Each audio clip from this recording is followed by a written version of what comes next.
Hello everybody. Today I am going to discuss about the treatment of the hemolytic anemia and it is the sequel 6 of the hemolytic anemia section.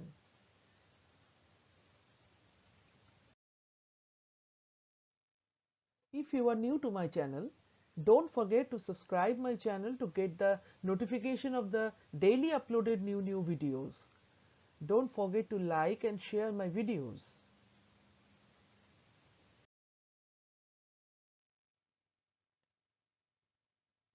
Now, what is the treatment of hemolytic anemia? People with mild hemolytic anemia may not need treatment as long as the condition does not worsen. That means there are, uh, depending upon the type of the hemolytic anemia, the treatment depends. In the next line, we are saying that people with severe hemolytic anemia usually need total treatment and consequent follow-up. So, if a person is suffering from mild hemolytic anemia, so long as the person is maintaining that problem, he or she may not undergo some treatment, But if that mild hemolytic anemia is converted to be a severe hemolytic anemia, then there is no other choice but the treatment and the total treatment and the follow-up issues of the hemolytic anemia. This is because if severe hemolytic anemia is not treated properly, the condition may be fatal and the patient may die. So this is the difference why the hemolytic anemia should be treated very firmly in the severe cases.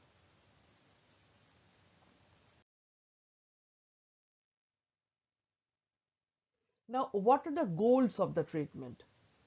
Number one, reducing and or stopping the destruction of the red blood cells in the body.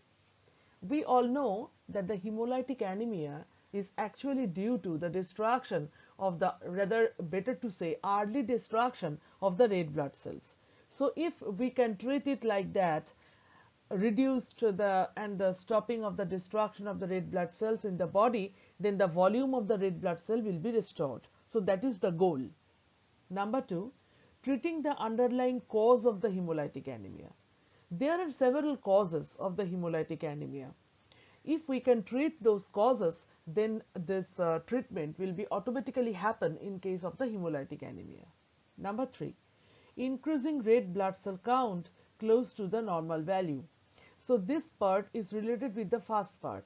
If we can stop or reduce the destruction of the red blood cells in our body by any means of the treatment, then automatically the red blood cell count will increase and it may be very close to the normal value. So these three are the goals of the treatment of the hemolytic anemia.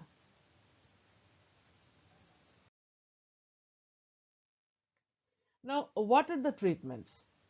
If there is marked hemolytic anemia, means severe hemolytic anemia, blood transfusion can be given. In cold hemolytic anemia, transfusion of warm blood works better. So we all know about the blood transfusion. Blood transfusion, it is the process of transferring blood products into the patient's circulation intravenously. Now, it is used for various medical conditions to replace lost components of the blood. So, red blood cells are generally transfused in case of hemolytic anemia. Transfusion requires careful matching of the donated blood with the recipient blood. So, treatment number one is blood transfusion. Next, in severe immune-related hemolytic anemia, steroid therapy is also sometimes necessary. So, treatment number two is steroid therapy. We all know that steroid, it is a biologically active organic compound.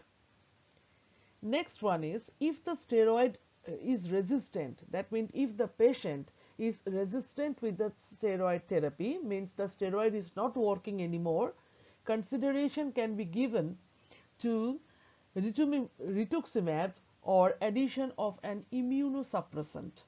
Okay. Intravenous immunoglobulin can also control hemolytic anemia in some severe cases. Now, some examples we can remember of this immunosuppressant which is given in this case, and these are azathioprine, like Azathioprine,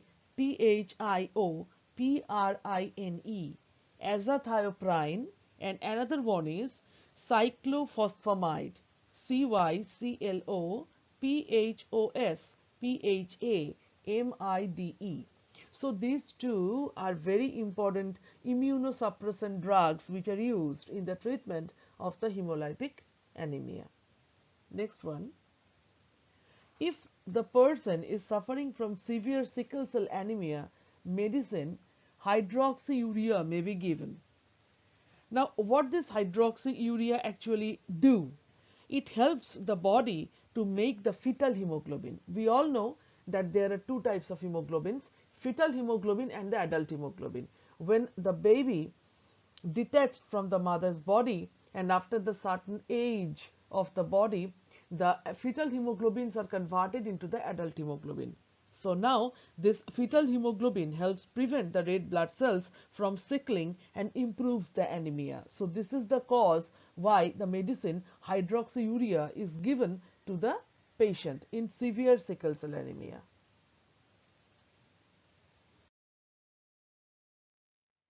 Sometimes splenectomy can be helpful in cases of extravascular hemolysis or hereditary spherocytosis. So it is done because most of the red blood cells are being removed by the spleen. Removing the spleen, splenectomy means it is the surgical procedure that removes the spleen partially or totally. Not only for this hemolytic anemia, this splenectomy is also done in the cases of trauma, then tumor, then splenomegaly means the enlargement of the spleen, then sickle cell anemia and all. Actually, what happens, this removing of the spleen can stop or reduce the high rate of red blood cell destruction. So this is the cause why splenectomy is done in the case of the hemolytic anemia. Now next one is plasmapheresis treatment.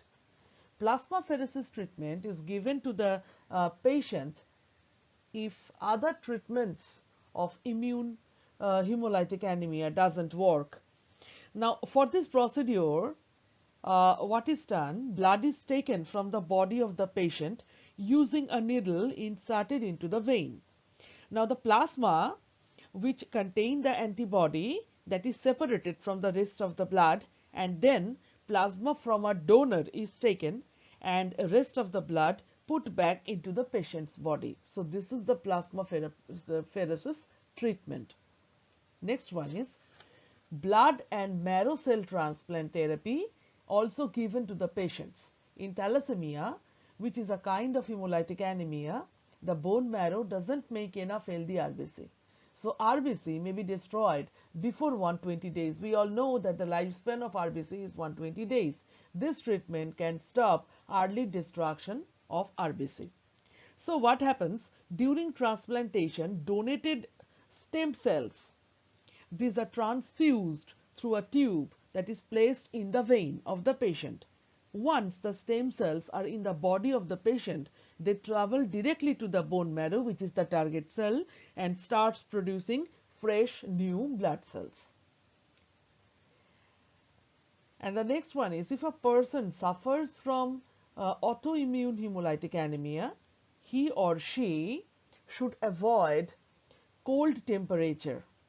It can help preventing the breakdown of RBC. It's very important to protect the fingers, toes and the ears from the cold. So the person with the hemolytic anemia, especially with the cold hemolytic anemia, have to change the lifestyle a bit, like wearing the gloves when taking out the food from the freezer or the refrigerator, then wearing a hat, scarf, coat, etc. during cold weather, turning down air condition, etc.